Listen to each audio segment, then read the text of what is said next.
आज हम एक ऐसे ग्राउंड रिपोर्टिंग पे उतरे हैं जिस पे पूरी देश की नज़र बनी हुई है। जब बांग्लादेश का मुद्दा नहीं बना था तो पूरे देश के पूरे नेशनल चैनल्स इसी मुद्दे में अपनी व्यस्तता जाहिर कर रहे थे। जैसे बांग्लादेश की घटना घटता है, नेशनल मीडिया इसको भूल जाता है, देश इसको भूल जाता है। उससे पहले पूरे देश की नज़र यहीं पे टिकी रहती थी। जी हाँ, हम वही ओल्ड राजेंद्र पे नगर में हैं, जहाँ पे बेसमेंट में पानी भराव के कारण कुछ बच्चों की मौत हो गई थी, जिसके कारण यहाँ पे धरना प्रदर्शन जारी हुआ और बच्चों का अलग अलग तरीके से मांग आया। वहीं पे हम लोग ग्राउंड रिपोर्टिंग के लिए पहुँचे हैं। घटना 26-27 की है और आज 8 तारीख है जब हम लोग वीडियो रिकॉर्ड कर रहे हैं। और 8 तारीख तक चीज़ें किस प्रकार से अभी चल रहा है वो सारे हकीकत आप तक पहुंचाएंगे और जानेंगे। जो नेशनल मीडिया चीज़ नहीं दिखाई वो हम दिखाने का प्रयास करेंगे। क्या कारण रहा जो इतने दिनों के बावजूद भी यहाँ के छात्र जो प्रोटेस्ट कर रहे हैं उनका हौसला अभी टूटा नहीं, अपने चीज़ें को दबाने नहीं दे रहे हैं और अभी तक अपनी मांगों को लेकर धरना पे बैठे हैं। छात्रों का मुद्दा कोई छोटा मुद्दा नहीं है। बांग्लादेश से अगर चीज़ों को देखेंगे तो एक छात्र आंदोलन कैसे सरकार बदल दी है, सरकार गिरा देती है, वो चीज़ें भूल नहीं सकता कोई और उसको डिनाई नहीं कर सकता। तो यहाँ पे भी छात्रों का ही मांग है, छात्रों का ही आंदोलन है। इसको किस प्रकार से सरकार देख रही है, किस प्रकार से देखेगी, ये सारे चीज़ सरकार पे छोड़ देंगे। लेकिन हम उस चीज़ों को दिखाएंगे जो अभी तक कोई भी चैनल नहीं दिखाया होगा, कहीं भी आप जाने नहीं होंगे। छात्रों से बात करेंगे और उनसे जानेंगे से क्या ऐसी मांगे हैं जो आप तक अभी तक आपकी पूरा नहीं हुई है, अभी तक नेशनल चैनल्स लोगों तक पहुंचाया नहीं। अगर पहुंचाया है तो आपकी मांग कितना पूरा हुआ है और कितना नहीं। चलिए आपको ले चलते हैं।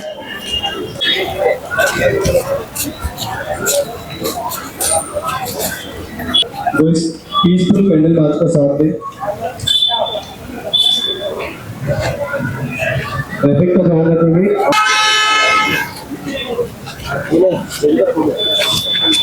इस धरना से जुड़े एक शख्स हैं जिनसे हम बात करेंगे और जानेंगे कि घटना कैसे घटी और अब तक के उसमें क्या अपडेट रही है। सबसे पहले सर अपना नाम बताइए। मेरा नाम लवकेश है। इस धरना में आप कब से जुड़े? सर ये धरना से जिस दिन मौत हुई एक्चुअली में उस दिन मैं यहाँ कोचिंग में ही था और मेरी स्कूटी बह गई थी। तो आप बोलेंगे जब से बारिश हुई तब से ही जुड़े हुए हैं और मैं यहाँ का नागरिक भी हूँ। मेरी 30 साल उम्र है। मैं 30 साल से इस एरिया को बदलते हुए, बिगड़ते हुए, बर्बाद होते हुए देखा। आप प्रॉपर यहीं के रहने वाले? मैं करोल बाग का ही रहने वाला हूँ। अच्छा, जैसे घटना घटी 27 को, आज 8 हो गया है जब हम लोग रिकॉर्ड कर रहे हैं। तब से लेकर आज तक क्या चीज़ें पूरा हुआ है, क्या चीज़ें अभी तक आप लोगों की मांग रही? सर एक तो कॉम्पनसेशन की जो सबसे बड़ी मांग थी, जो सबसे इमीडिएट मांग वो तो पूरा हो गया। वो बड़ी खुशी की बात है कि हमारे प्रोटेस्टर्स ने पूरा जोर रखा और उसको मांग पूरी कराई। पर एक्चुअली में होता क्या है कि यहाँ पर पढ़े लिखे लोग हैं। यहाँ पर वो लोग नहीं है कि भाई किसी नेता ने अनाउंस कर दिया, ताली बजाई, खुश हो गए। यहाँ के बच्चे समझते हैं कि पैसों से ना तो किसी की ज़िंदगी वापस आ सकती और ना ही इंफ्रास्ट्रक्चर जो इम्प्रूव वो नहीं होने वाला। बेसिक जो इशू है वो बात पैसे की नहीं। इतने पैसे तो बच्चे ही जमा करके माता पिता को दे सकते हैं, पर ना माता पिता पैसों के पीछे है ना बच्चे पैसों के पीछे। यहाँ पर जो इंफ्रास्ट्रक्चर है उसको बड़ा करने की, उसको अच्छा करने की ये हमारी मांग है। तो जो सरकार है उसने तो शायद ऑप्शन में दिया है से यहाँ से कोचिंग शिफ्ट होकर नरेला या रोहिणी इस साइड में जाएगी, जहाँ पे इसके अनुसार से इंफ्रास्ट्रक्चर डेवलप होगी। जी बिल्कुल, ये एक बहुत अच्छा एक इनिशिएटिव है सरकार की तरफ से, जो सरकार ने बड़ा अच्छा लिया। तो मेरी भी यही रिक्वेस्ट है सब कोचिंग सेंटर से, सब कोचिंग मालिकों से कि भाई इस चीज़ को एक्सप्लोर किया जाए। और आप लोगों की क्या मांग है? जैसे अभी कैंडल मार्च आप लोगों ने निकाला, उसके बाद अब डे 1 से अभी तक आज 8 तारीख है, आज तक आप लोग बैठे हो और कंटिन्यू आगे भी आप लोग का प्लान जो है बैठने के, तो अभी और क्या मांगे? सर मांग जैसे कि पैसे अनाउंस हुए, भाई पैसे अनाउंस होना और पैसे माता पिता तक मिलना ये दो बहुत अलग बातें हैं। ये बहुत बड़े क्वेश्चन आप उठा रहे हैं जो अनाउंस किए हैं, क्योंकि मीडिया के सामने में जो अभी बड़े इंस्टीट्यूट है लगभग वो सभी ने अनाउंस किया, बोला से हमने पहुंचाया, और आप बोल रहे हैं नहीं पहुंचा। नहीं, अनाउंस तो किया है पर क्या पहुंचाया ये चीज़ इन्होंने नहीं कंफर्म करी, ना माता पिता ने कंफर्म करी है। क्या आप लोगों के पास वो पेरेंट्स भी इन्वॉल्व हैं आपके धरना प्रदर्शन में जिन्होंने अपने बच्चे खोए? अभी वो कैंडल मार्च के लिए गए हुए हैं पेरेंट्स से, मैं फिर आपको मिलवा दूंगा, वो हमारे हैं। और कल भी एक के कितने पेरेंट्स, बच्चों के पेरेंट्स आपके साथ जुड़े? सर कल एक के पेरेंट्स आए थे, आज शायद 2 या 3 के पेरेंट्स हैं। और आगे अब तक आप लोगों के साथ कितने पेरेंट्स जुड़े हैं? सर टोटल 4 पेरेंट्स थे, तो 3 से हम कांटेक्ट एस्टेब्लिश कर पाए हैं। अच्छा, 3 से अभी तक कांटेक्ट है, बाकी से नहीं। अच्छा, आप लोग ये चीज़ें ये मतलब किस प्रकार से सरकार पूरा करे जिससे ये धरना प्रदर्शन खत्म हो सके? जी पहले तो भाई जो कोचिंग सेंटर्स ने अराउज किया है वो भाई दे, पहली चीज। दूसरी, सरकार ने 21 दिन का टाइम मांगा है कमिटीज फॉर्म करने में, वो कमिटीज जल्दी फॉर्म। यहाँ कल भी शायद सीबीआई आई थी इसकी जांच की। वैसे तो सच बताऊं तो सीबीआई की कोई जरूरत नहीं थी, बड़ी मानित हमारी एजेंसी है देश की। ये तो लोकल, मैं आपको बताऊं, जो बेचारा कूड़ा चुकता है यहाँ पर, तो पैम्फलेट बांटता है, वही बता देगा इशू क्या है। वो तो सामने दिख ही रहा है सीबीआई की, इसमें ऐसी सच कोई जरूरत नहीं थी। Delhi police is very competent, और इशू तो सामने दिख ही रहा था कि भाई बिल्डिंग का इंफ्रास्ट्रक्चर गलत था, उस वजह से पानी घुसा, उस वजह से मौत हो गई। क्या आप लोग को मतलब ऐसा संदेह हो रहा है ऐसे सरकार कुछ भटकाने के लिए इतनी बड़ी एजेंसियों को भेज दे ताकि आप लोग भटक जाएं और अपना धरना प्रदर्शन खत्म कर लें? बच्चे बहुत ज्यादा स्मार्ट हैं, ये सरकार भटकाने के लिए जरूर नहीं करती, पर एक सरकार ये दिखाना चाहती है कि हम हाईएस्ट लेवल पे काम कर रहे हैं। इस वजह से सीबीआई को भेजा जाएगा। सीबीआई के पास बहुत सारा काम है, बहुत तो बड़ी दिखावे के काम कर रही है और धरातल पर कुछ उतर रही है जो दिखा रहे हैं। नहीं, आप देखेंगे भाई, थोड़ा सा नालियाँ क्लियर हुई हैं एमसीडी की तरफ, थोड़ा सा तोड़ा भी गया है, थोड़ा कोचिंग सेंटर के मालिकों को नोटिस भी गया है फायर डिपार्टमेंट से। कुछ सेल भी हुए हैं। हाँ, कुछ सेल भी हुए हैं जो बेसमेंट में। एक्शन तो हो ही रहा है, पर जब मीडिया में बात उछलती है, बड़े न्यूज चैनल करते हैं, तो सीबीआई को सबसे बड़ा वो माना जाता है कि भाई सीबीआई की इंक्वायरी होगी तो अब जस्टिस होगी। सुप्रीम कोर्ट ने कॉग्निजेंस ले लिया तो जस्टिस होगी। तो इस वजह से सर ये हर सरकार करती है, इसमें कोई एक सरकार का रोल नहीं होता। कौन ऐसी चीज है जो आप लोगों लगे से आप लोगों की कुछ ऐसी बात है जो पब्लिक के पास नहीं पहुंची है, नेशनल मीडिया नहीं पहुंचा पाई है, ऐसी कोई बात है आप लोग का? हाँ सर, एक तो ये था कि भाई एक डिमांड हमारे यहाँ पे बहुत अच्छी रखी गई कि भाई ये जो बच्चे थे, ये जवान थे, युवा थे, और ये अपने घर में हो सकता है कि अकेले बच्चे हों या भाई 2 भाई बहन हैं, तो इनकी फैमिली कितनी इम्पैक्ट होती है इस चीज़ से, इसका अंदाज़ा लगाना बहुत मुश्किल है। किसी भाई के लिए, किसी बहन के लिए, कोई छोटा है कोई बड़ा है। तो हमारी मांग ये थी कि इनके फैमिली में से एक बंदे को सरकार अपनी तरफ से नौकरी, जो सरकारी नौकरी दे। प्राइवेट जो संस्थान है उसमें से कुछ संस्थान आई है जिन्होंने बोला ऐसे हम अपने इंस्टीट्यूट में उनको मतलब जॉब देंगे। नहीं, उसकी कोई ज़रूरत नहीं है, क्योंकि इंस्टीट्यूट ये सिर्फ दिखावेबाजी होती है, नौटंकीबाजी होती है। इंस्टीट्यूट में जो जॉब करते हैं टीचर, उनका एक्सपीरियंस बहुत ज़्यादा रहता है, वो अपने एक्सपीरियंस के बेस पे आते हैं। बाकी जो जॉब्स होती हैं वो क्लेरिकल टाइप जॉब्स होती हैं। ये एक PW कोचिंग संस्थान है अलख पांडे का, उन्होंने बताया से हम मतलब जब तक वो रहेंगे हमारे पास जुड़े रहेंगे तब तक के लिए उनके लिए जॉब है, चारों बच्चों के फैमिली को। इसमें कोई ऐसी कोई बड़ी बात नहीं है, जॉब है, पर क्या जॉब है? क्या आपने उनसे पूछा कि उनकी क्वालिफिकेशन क्या है? क्या वो जॉब करना भी चाहते हैं? जॉब कहाँ है? कई सारे सवाल खड़े होते हैं। ये मीडिया को बाइट देने में बहुत अच्छा लगता है, किसी भी ओनर को बड़ा पैसे, लेकिन ये इतना वो आसान नहीं है। छात्रों का टीचर से नाराजगी क्यों है? भाई पहले तो छात्रों की 2-1 टीचरों से नाराजगी है, कुछ टीचरों को लेके बहुत प्यार है। कौन से टीचर? वो तो सब जानते ही हैं, एक तो आप बताइए। दिव्या कीर्ति साहब है और एक ओझा साहब है। तो इन दोनों से क्यों नाराजगी है? ओझा सर भी बोले से अगर कुछ भी हो जाए तो हम लोग पे ही बम फूटता है, विकास सर हो गया और मेरे पे, वो दोनों ही क्यों इसके मतलब जवाबदेही बनते हैं? बिल्कुल सही बात है भाई, जो नोट कमाएगा, जो फेमस होगा, बम उसी पे फटेगा। ये तो इस इंस्टीट्यूट से उन दोनों का कोई लेना देना नहीं। सच बात है, इस इंस्टीट्यूट से इन दोनों का कोई लेना देना नहीं है। एक्चुअली में अगर आप सच में अगर लॉजिकली और मेरे दिल की बात पूछे तो ये एक घटना थी, ये किसी भी इंस्टीट्यूट में हो सकती थी। राउज वाला पेला गया क्योंकि उसके वहाँ हुई, ये किसी भी इंस्टीट्यूट में हो सकती थी, ऐसा कुछ नहीं है। जो नीचे बेसमेंट चल रहा है वो किसी के साथ में भी हो सकती थी, ऐसा इन्होंने कोई बहुत मानता नहीं करी किसी इंस्टीट्यूट ने, या इनकी कोई इतनी भी कोई वो नहीं थी, सारे ऐसे ही चल रहे हैं, ये सच्चाई है। अच्छा, कुछ बताया जाता है से जब घटना घटी तो कुछ गाड़ियाँ आया जो किसी को इन्फॉर्मेशन नहीं दिया गया से कौन निकल रहा है कौन जा रहा है, तो क्या जो डेथ है संख्या वो ऊपर नीचा भी है या 4 ही? अगर मैं दिल से बोलूं तो मेरे लिए ये विश्वास करना बड़ा मुश्किल है, एक लाइब्रेरी में सिर्फ 4 बच्चे ही थे, क्योंकि लाइब्रेरी बहुत बड़ी होती है, 50-100 तक की भी कैपेसिटी होती है। इस वजह से। तो 4 बच्चों की डेथ मेरे लिए तो मानना मुश्किल है, पर पुलिस ने कहा है 4, तो कुछ विश्वास कर लिया जाए। 4 नहीं, ज्यादा हुए हैं भैया। क्या बोल रहे हैं? 4 बच्चों की नहीं, ज्यादा बच्चे तो दिखाए नहीं जा रहे बच्चे तो कितने बच्चे हो हैं? भैया मैं तो ये यहाँ तो काम करती हूँ, मैं तो सुना कम से कम ये 25 बच्चे बता रहे, पर दिखा नहीं रहे, मीडिया वाले खुद नहीं दिखा रहे, दबा दी बात। ओल्ड राजेंद्र की घटना पे और भी जानकारी लेते हैं जो इस आंदोलन से जुड़े हैं, इस धरना से जुड़े हैं, हम इसमें योगदान देने वाले। सर, सबसे पहले तो अपना नाम बताइए। मेरा नाम योगेश्वर पाटिल है। इस धरना में, इस आंदोलन में आप कैसे जुड़े हैं?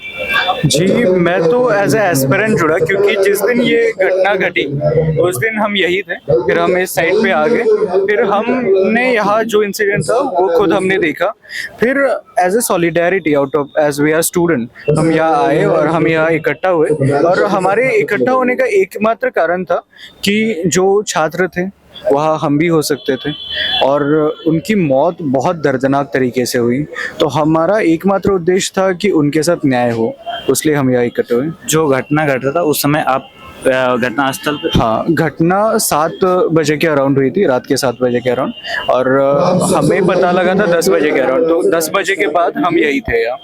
जब 10 बजे के बाद से आप कंटिन्यूटी डे 1 से आप यहाँ पे? हाँ, रेस्क्यू ऑपरेशन चल रहा था, तब से हम यही हैं। रेस्क्यू में क्या लग रहा है ऐसे जो भी रेस्क्यू हुआ वो मतलब संदेह के घेरे में है या नहीं?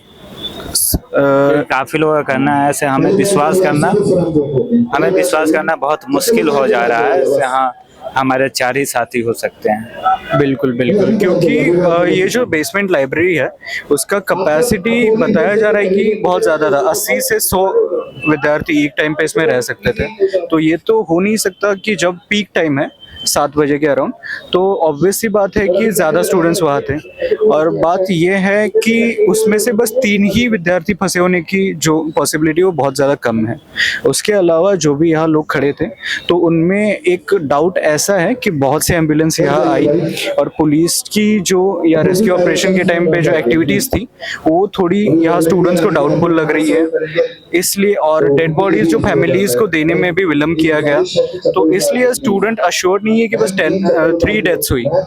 और जो नवीन की फैमिली है, उनके मित्र हैं, तो उनको जब पुलिस से कॉल गया तो बताया गया था कि 8 डेड बॉडीज हैं। तो अभी इस समय हमारे लिए बिलीव करना बहुत, पुलिस के द्वारा बोला गया से 8 डेड बॉडी। हाँ, तो 8 डेड बॉडीज हैं। हालांकि वो बता रहे हैं कि हो सकता है वो नहीं समझ पा रहे कि उस ऑफिसर को पता नहीं था या क्या था, बट उन्होंने उन्हें बोला था कि 8 डेड बॉडीज मिली है, और हमें तो 3 के बारे में ही पता चला है। तो पुलिस उस पे उनका जो क्रेडिबिलिटी है वो इंश्योर करने के लिए क्या करती है, ये देखने वाली बात है। क्या पुलिस उनको 8 डेड बजे बताने के पीछे ये था से आप आकर पहचान कर ले से आपके घर से जो सदस्य हैं वो कौन से? एग्जैक्टली, वो उन्हें पहचान करने के लिए बुला रहे थे, उस दरम्यान उन्हें बताया गया था। जैसे आप लोग डे 1 से यहाँ पे बैठे हैं, तो जैसे 4 फैमिली के अलावा कोई अन्य फैमिली भी आपसे कांटेक्ट की? उसी इंसिडेंट वाले दिन जो भी लोग उस लाइब्रेरी में थे, तो उनके जो रूममेट्स थे या उनके फैमिली मेंबर्स है, उन्होंने मिसिंग के लिए कांटेक्ट किया था यहाँ, लेकिन उसके बाद अचानक से कितने लोग मिसिंग के लिए कंप्लेंट किए? उस टाइम 4 से 5 लोगों का तो मुझे पता है, बताया जा रहा है कि 7 से 8 भी लोगों ने कांटेक्ट किया था, तो उनके बारे में भी अभी कोई प्रॉपर इन्फॉर्मेशन है नहीं। अच्छा, डे 1 में आप लोग क्या मांगे थी, और आज लगभग 8 तारीख हो गया, 27 से 8, 10, 11, 12 दिन हो गए, आज क्या मांगे? डे 1 का पहले मांगे? डे 1 से हमारा यहाँ बैठने का रीज़न हमें बहुत क्लियर था कि पहली बात ये है कि जो हमारे साथी मर गए इस इंसिडेंट में, उनकी जान तो वापस आएगी नहीं, लेकिन इसके लिए जो भी रिस्पॉन्सिबल अथॉरिटी है उन्हें अरेस्ट किया जाए, उन पे प्रॉपर एक्शन लिया जाए, और उन पे जो भी एक्शन लिया गया है वो सब पब्लिक डोमेन में रखा जाए, और वो ट्रांसपेरेंटली लोगों के सामने उसकी इन्फॉर्मेशन रखी जाए। ये पहली डिमांड है। दूसरी बात ये है कि जो भी हमारे साथी जिनकी इस इंसिडेंट में दर्दनाक मौत हुई, वो उनके फैमिली के ब्रेड विनर्स थे, ठीक है, उनके फैमिली का पूरा भविष्य उन पर ही निर्भर था। तो हमने डिमांड किया था कि ये जो कोचिंग इंस्टीट्यूट है, जो स्टोरेज के नाम पे परमिशन लेता है और उसमें लाइब्रेरी चला रहा है, हालांकि एथिक्स की बातें कोचिंग से ही पढ़ाते हैं, लेकिन ये खुद नियमों का उल्लंघन करते हुए ज़रा भी हिचकिचाहट महसूस नहीं करते। तो हम चाहते थे ये कोचिंग इंस्टीट्यूट है जो मोटी मोटी फीस वसूल करता है, वो 1 करोड़ का कॉम्पनसेशन अपनी तरफ से फैमिलीज़ को दे। इसके अलावा गवर्नमेंट जो कॉम्पनसेशन देगा वो बात अलग है। हालांकि डिसअपॉइंटमेंट हमें इस बात के लिए भी है कि कोचिंग इंस्टीट्यूट के एडवोकेट यहाँ आए, तो हम चाहते थे कि वो अनकंडीशनली जो स्टूडेंट का डिमांड है कॉम्पनसेशन के लिए वो दे दें। लेकिन वकील साहब यहाँ आए, उन्होंने कहा कि हम अभी 25 लाख का कॉम्पनसेशन देंगे और जिस दिन इनके जो फाउंडर है वो जेल से रिलीज हो जाएंगे उसके बाद वो 25 लाख का कॉम्पनसेशन देंगे। तो स्टूडेंट्स की यही मांग है कि आप कंडीशनल दे नहीं सकते कॉम्पनसेशन, और 50 लाख का कॉम्पनसेशन ये बहुत ही डिसअपॉइंटिंग अमाउंट है कोचिंग की तरफ से। और अभी हम इसीलिए यहाँ बैठे हैं कि इसके बाद भी कोचिंग के जो भी रिस्पॉन्सिबल अथॉरिटी है उन्हें वो अपनी जवाबदेही इंश्योर करें। उसके अलावा जो एमसीडी है उस पर प्रॉपर एक्शन हो। इसके अलावा यहाँ पे जो भी सिविक इंफ्रास्ट्रक्चर है जिसमें खराबी है उसका प्रॉपर इन्वेस्टिगेशन हो, प्रॉपर एक्शन लिया जाए। डे 1 में जो आप लोग ये मांगे थी उसमें से कितने पूरा हो गए? जो डे 1 से जो हमारी मांगे हैं उन चीज़ों पे काम तो हो रहा है, लेकिन काम ऐसा नहीं हो रहा है कि जिससे हम लोग कॉन्फिडेंस में आ सके। कारण ये है कि हम लोग शुरू से मांग कर रहे हैं कि जो जो अकाउंटेबल है उनके खिलाफ एक्शन लिया जाए। अभी तक उनके खिलाफ एक्शन नहीं लिया जिन्होंने इस बिल्डिंग को एनओसी दिया है। दूसरा, इस बिल्डिंग को एक तो 9 जुलाई को एनओसी मिला, उसके अलावा जो इस बिल्डिंग को बनने के टाइम जो 3 साल पहले एक एनओसी दिया है जिसमें इसके बेसमेंट में सिर्फ स्टोरेज की परमिशन है, उसके बावजूद क्लासेस चल रही थी, तो उसको जो बार बार जांच करना है उसके खिलाफ कोई एक्शन नहीं लिया गया है। उसके अलावा जो मांगे हमारी अधूरी है कि यहाँ पे जो सारे इंस्टीट्यूट्स है, सारे कोचिंग कमर्शियल एक्टिविटीज़ चल रही है, उनके जो प्रॉपर एनओसीज वगैरह उसके लिए इंस्पेक्शन हो। कारण ये है कि अगर ये जब वापस खुलेंगे तो बच्चों को भी सेफ फील करना होना चाहिए ताकि आगे पढ़ने के लिए कभी मतलब ये उनको समस्या ना आए। ये 2-3 जो हमारी मांगे इन्होंने अभी तक पूरी की नहीं है, ना ही उसके खिलाफ कोई एक्शन लिया गया है। डीसिल्टिंग और जो स्टॉर्म ड्रेन है, स्टॉर्म कंपोजिशन की जो मांगे थी वो शायद पूरा कंपनसेशन की मांग अभी तक पूरी नहीं हुई है। कंपनसेशन के नाम पे 10 लाख रुपए एमसीडी और दिल्ली सरकार से आया, राउत से अभी तक कोई कॉन्क्रीट जवाब आया नहीं। वो 50 लाख का ऑफर लेकर आए थे, लेकिन यहाँ पे किसी ने उसे एक्सेप्ट किया नहीं। जो कंपनसेशन आ रहा है वो बाकी इंस्टीट्यूट का जो सारे फेडरेशन है वो लोग पुल इन करके पैसा दे रहे, तो कंपनसेशन के ऊपर भी कोई हमारी डिमांड पे कॉन्क्रीट एक्शन लिया नहीं गया है। और अभी लगभग 10, 11, 12 दिन हो गए। अभी आप लोग क्या मांगे हैं जो फुलफिल नहीं कर पा रही है सरकार या इंस्टीट्यूट? हाँ, तो वही मैं आपको बता रहा हूँ। मांगे जो हमारी पूरी के डिसिल्टिंग कराए, जैसे इलाकों की जो स्टॉर्म वाटर ड्रेन है उनका सफाई किया जाए, चौक किया जाए। अभी तक क्या किया कि 2 मशीन लगा के इसी इलाके के अंदर साफ कर रहे हो, पीछे जाके देखिए अभी भी पानी जमता। 3 दिन पहले बारिश हुई तब भी पानी जमा था, 3 दिन पहले की बारिश में वापस यहाँ पानी जमा था, तो उसमें कोई एक्शन नहीं लिया गया। इंस्पेक्शन नहीं की जा रही है एमसीडी द्वारा इन सारी चीज़ों के ऊपर, जो इनकी एनओसी क्लियर है या नहीं है। दिक्कत यहाँ पे ये है कि 1 फ्लोर का प्लान पास करा के पार्टीशन डाल के डबल क्लासेस चल रही है, तो उसके खिलाफ भी एक्शन लेना जरूरी है। तो उन चीज़ों पर अभी तक कोई कार्रवाई दिखी नहीं है हमें तो।